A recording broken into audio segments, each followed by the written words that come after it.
أعوذ بالله من الشيطان الرجيم بسم الله الرحمن الرحيم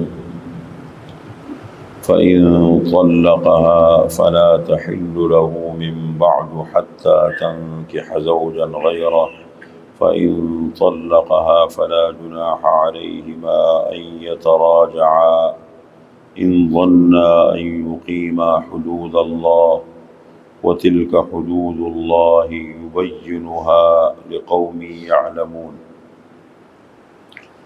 فإن طلقها پس اگر شوہر عورت کو تیسری طلاق دے دے فلا تحل له پس وہ عورت اس کے لیے حلال نہیں ہے من بعد اس تیسری طلاق کے بعد حتی تنکح زوجا غیرہ یہاں تک کہ وہ عورت نکاح کر لے کسی اور شوہر سے اس کے علاوہ فإن طلقا پس اگر وہ دوسرا شوہر اس عورت کو طلاق دے دے فلا جناح علیہما پس ان دونوں پر کوئی حرج نہیں پہلے شوہر اور بیوی پر ان یتراجع یہ کہ آپس میں رجوع کر لے ان ظنا اگر وہ خیال کرتے ہیں ان یقیما حدود اللہ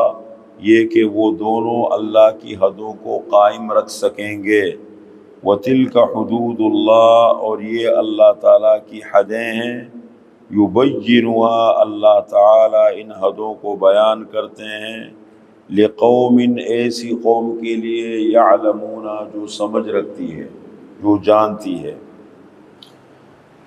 یہ سورہ بقرہ کی آیت نمبر 230 ہے۔ طلاق کے مسائل ذکر ہو رہے ہیں۔ پچھلی آیت میں طلاق رجعی کا ذکر ہوا۔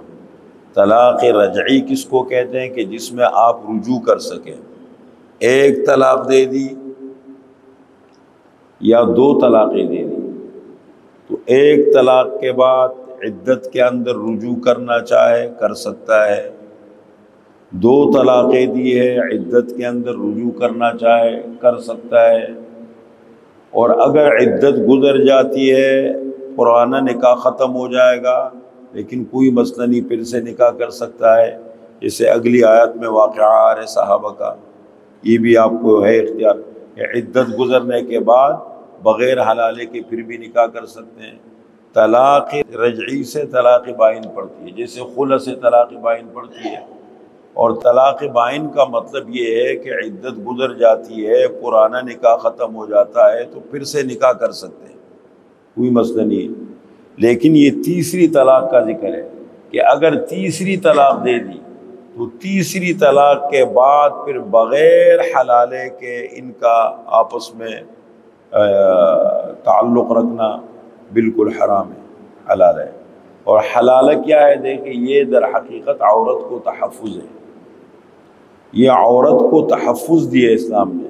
اگر ہم اسلامی احکامات کو سمجھیں، اور آج کل جیسے ماحول بنایا ہوا ہے شور مچاتے رہے عورت کو آزادی ملنا چاہیے، عورت کو آزادی نہیں ملتی، یہ تو غیر فطری زندگی ہے نا، فطرت سے آؤٹ ہو گئے۔ عورت گھریلو نہ رہے نا، بس وہ فطرت سے آؤٹ ہو گئی۔ آپ صلی اللہ علیہ وسلم نے فرمایا حبائل الشیطان، النساء حبائل الشیطان، کہ عورتیں یہ جو ہے نا شیطان کی رسیاں ہیں، شیطان پھر اس کے ذریعے سے لوگوں کو شکار کرتا ہے۔ تو وہ تو ماحول سے نکال دیا عورت کو۔ اسلام عورت کو عزت دیتا ہے، اس کو مقام دیتا ہے، وہ چیزیں لوگوں کو سمجھ میں نہیں آتی۔ اب ان لوگوں کو آپ کیا سمجھاؤ گے؟ شہوت پرست لوگ ہیں، شہوت کے پجاری ہیں، نہ ان کی زندگی میں نہ جانوروں کی زندگی میں کوئی فرق ہی نہیں، اپنا تقویٰ دکھا رہے ہوتے ہیں جیسے عام گھوم رہے ہوں گے۔ اب یہ حلالے کا مسئلہ جب آتا ہے تو اس میں ہم بہت ہی مجبوری ہوتی ہے، ہم کہتے ہیں بھائی دیکھیں کوئی مسئلہ نہیں، نکاح کر لے، اور پھر اگر وہ طلاق کہتے ہیں نکاح کے بعد حلالہ کرے کسی، میں کیسے کہوں تقویٰ دکھا رہے ہیں۔ یہ جو ہمارے ماحول میں آزاد ماحول ہے، بچے بچیاں مل کے پڑھتے ہیں، مخلوط نظام ہے، یہ کون سا صحیح ہے؟ وہ جس کو اللہ نے منع کیا ہے وہ تمہیں نظر نہیں آتا، اور جو اللہ تعالیٰ راستہ بتا رہے وہ تمہیں سمجھ میں نہیں آتا۔ یہ بہت عجیب چیز ہے. وہ مشرکین مکہ جو مشرکین تھے وہ عجیب سوال کرتے تھے, کہنے لگے محمد عجیب باتیں کرتا ہے, جس جانور کو اللہ مارے کہتے وہ حرام ہے. ایک جانور مر گیا, مردار ہو گیا, خود بخود مر گیا, اس کو ذبح نہیں کیا گیا, کہتے حرام ہے. اور جس کو یہ لوگ خود قتل کرے, چھری سے ذبح کرے, کہتے وہ حلال ہے. تو اللہ نے اس کا جواب دیا کہ مسئلہ یہ نہیں, جس کو اللہ کا نام لے کر ذبح کیا جائے وہ حلال ہے, اور جس پر اللہ کا نام نہیں لیا گیا وہ حرام ہے. اصل اصول یہ ہے. لیکن یہ بات ابھی کیسے سمجھائیں گے؟ اب مشرکین تو بت کے سامنے پڑھے لکھ کے لوگ ہیں.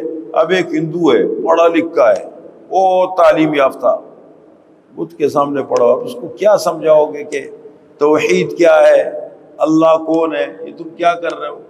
سمجھ ہی نہیں آتا. تو اسی طریقے سے یہ جو شرعی مسائل ہے, دیکھیں ایک طریقہ اللہ نے بتایا ہے, کچھ اصول اللہ نے بتایا ہے, کچھ ہماری سوچ ہوتی ہے. ہماری سوچ کہاں ہے؟ دین کی سمجھ کدھر ہے؟ اب بالکل سمجھ ہی نہیں ہوتی. پھر ادھر اپنا تقویٰ دکھا رہے ہوتے ہیں. تقویٰ ہے کدھر کہ تم دکھا رہے ہو یار؟ تو یہ چیز ہے, یہ بہت اہم. 3 طلاقیں دینے کا اسلام میں تصور نہیں ہے.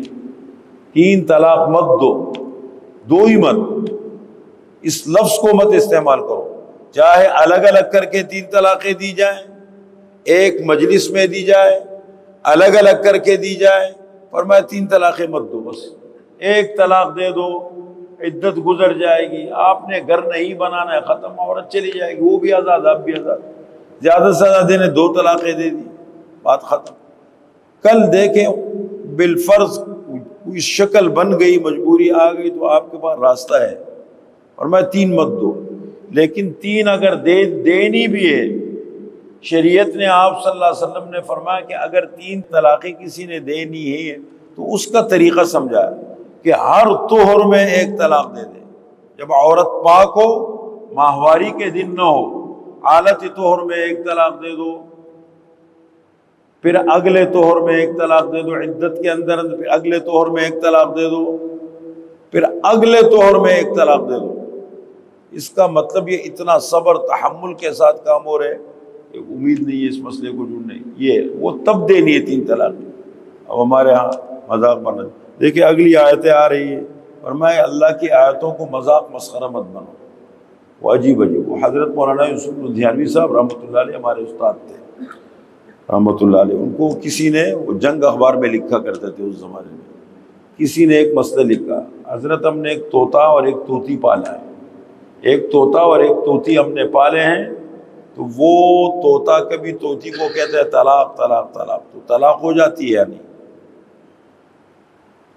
تو مولانا یوسف لدھیانوی صاحب نے لکھا کہ پہلی بات تو یہ کہ طوطی کو طلاق ہوتی ہے نہیں ہوتی, لیکن آپ کی بیوی کو طلاق ہو گئی. آپ کا ایمان بھی گیا, اور آپ کی, جب ہر بات ہے ایمان گئے تو بیوی بھی ساتھ چلی گئی. آپ کا ایمان بھی گیا اور آپ کی بیوی بھی گئی. اور دوسری بات یہ ہے کہ اس طوطا طوطی کا نکاح جس مولوی نے پڑھا ہے نا, یہ مسئلہ جا کے اس سے پوچھ لو. کسی نے نکاح جب طلاق دے رہے تو کسی نے اس کا نکاح پڑھایا ہوگا نا, تو جاؤ اس مولوی کو بولو یہ مسئلہ ہو گیا, کیا کریں. اور تیسری بات یہ ہے کہ خدا کے بندے, اللہ کے احکامات انسانوں کے لیے ہے, یہ مذاق کرنے کے لیے نہیں ہے. اور دین کا مذاق اڑانا, دیکھیں سامنے محراب پہ لکھا ہے, کفر کس کو کہتے ہیں؟ ضروریاتی دین کا انکار کرنا, کسی فرض چیز کا انکار کرنا. میں فرض کو نہیں مانتا ہوں, یا میں حرام کو حرام نہیں مانتا ہوں, کافر ہو جاتے ہیں. یا پھر یہ شعائر دین کا مذاق اڑانا. شعائر دین مطلب دین کی جو شعائر ہے اس کا مذاق اڑانے سے آدمی کافر ہو جاتا ہے. مذاق نہیں اڑانا چاہیے اس کا. تو یہ چیز, آدمی عمل نہ کرے, زندگی بھر گناہگار رہے, نماز نہ پڑھے, وہ کافر نہیں ہوگا, گناہگار ہے. لیکن ایک آدمی نے انکار کر دیا, مذاق اڑا دیا, وہ کافر ہو جائے گا. تو یہ ہمارے ہاں معاشرے کے اندر, یہ آپ حضرات کو تو پتہ نہیں اس حوالے سے معلومات تو ملتی ہوں گی, لیکن ہم تو چونکہ ان مسائل میں بہت زیادہ بیٹھنے کا موقع ملتا ہے, سننے کا, بہت ہمارا معاشرہ تباہ ہو گیا. انگریزی اثرات نے یا جہالت نے. جہالت 2 قسم کی ہے.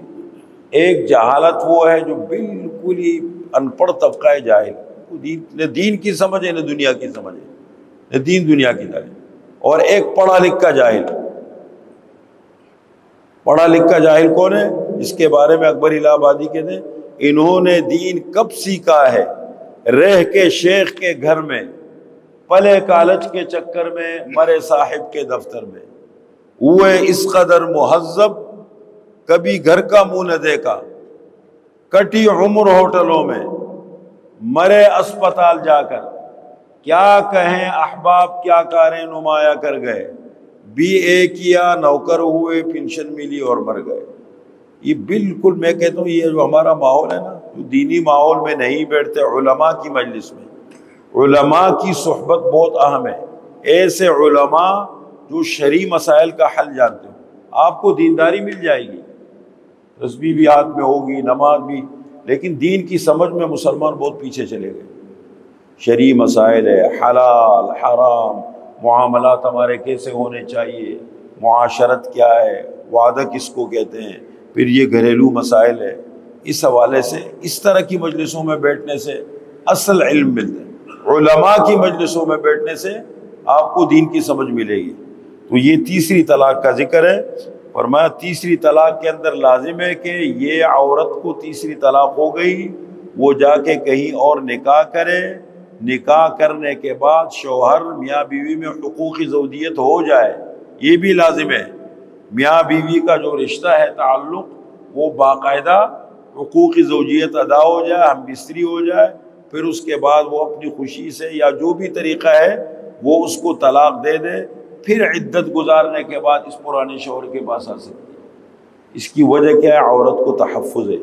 فرمایا تم عورت کو جانوروں کی طرح مت سمجھو کہ آج اس منڈی میں، کل اس منڈی میں، کل ادھر ہے، ایسا مت کرو۔ عورتوں کے ساتھ مذاق مت کرو، اس کو دینی بھی ہے، گھر نہیں بنتا ہے۔ صحابہ میں بھی ہوا ہے، بہت سارے لوگوں میں طلاق ہوتی ہے۔ طلاق کا جو طریقہ شریعت نے تمہیں سمجھایا ہے اس طریقے کے مطابق تم عمل کرو، اپنی خواہش اور اپنی مرضی کے مطابق مت کرو۔ اور پڑھے لکھے طبقے کی بات جب میں کرتا ہوں نا کہ پڑھا لکھا جاہل طبقہ، ہمارا کورٹ ہے، وکیل کتنا پڑھا ہوتا ہے آپ کو معلوم ہے، جج کتنا پڑھا ہوتا ہے، لیکن ہمارے وکیلوں کو، ہمارے کورٹ کو یہ نہیں، وہاں آپ جاؤ گے ٹک کے ساتھ آپ کو کہیں گے 3 طلاق لکھو، باقاعدہ وہ کاغذ بنا ہوتا ہے، میں نے طلاق دی ہے، میں نے طلاق دی۔ یہ جہالت ہے۔ میں کہتا ہوں اس دین کی سمجھ ہی نہیں ہے ان کو۔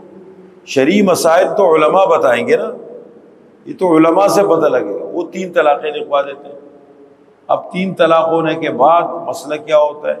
کل اگر بچے ہوتے ہیں، کل پھر کبھی کوئی شکل بن جاتی ہے گھر بنانے کی، پھر کوئی راستہ نہیں ہوتا ان کے پاس، مشکل ہو جاتی ہے۔ فَإِن طَلَّقَهَا، پس اگر طلاق دے دے شوہر اپنی بیوی کو، کون سی طلاق ہے؟ تیسری طلاق۔ فَلَا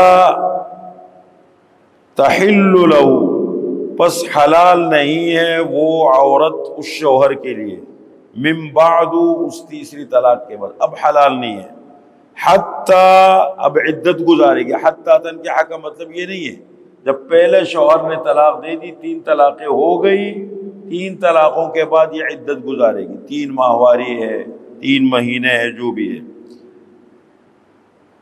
اچھا، حتیٰ تنکح زوجا غیرہ، عدت گزرنے کے بعد یہاں تک کہ وہ نکاح کر لے اس کے علاوہ کسی اور شوہر سے۔ یہاں عدت گزار لی، عدت گزارنے کے بعد کسی اور سے نکاح کر لیا اور اس کے نکاح میں رہی، باقاعدہ حقوق زوجیت ادا ہو جائے۔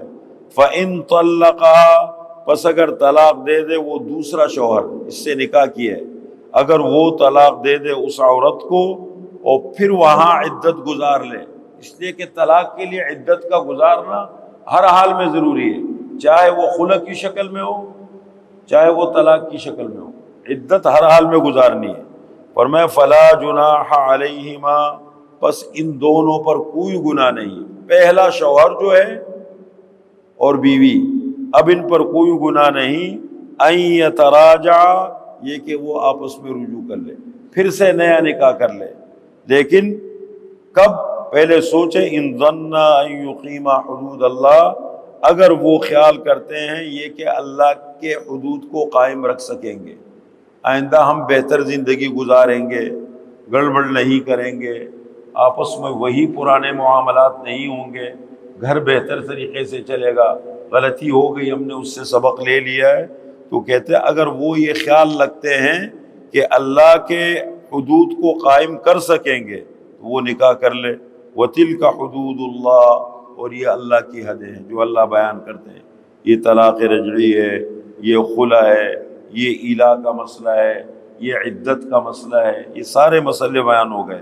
فرمایا وَتِلْكَ حُدُودُ اللَّهِ، اور یہ اللہ تعالیٰ کی حدیں ہیں، یُبَيِّنُهَا، اللہ تعالیٰ ان حدود کو بیان فرماتے ہیں، ان حدود کو بیان کرتے ہیں تمہارے لیے، لِقَوْمٍ يَعْلَمُونَ، ایسی قوم کے لیے جو سمجھ رکھتی ہے، جس کو علم و سمجھ ہو ان کو یہ چیزیں سمجھ میں آئیں گی۔ اب جن کو سمجھ ہی نہ ہو، اب اس کو کیا سمجھائیں گے؟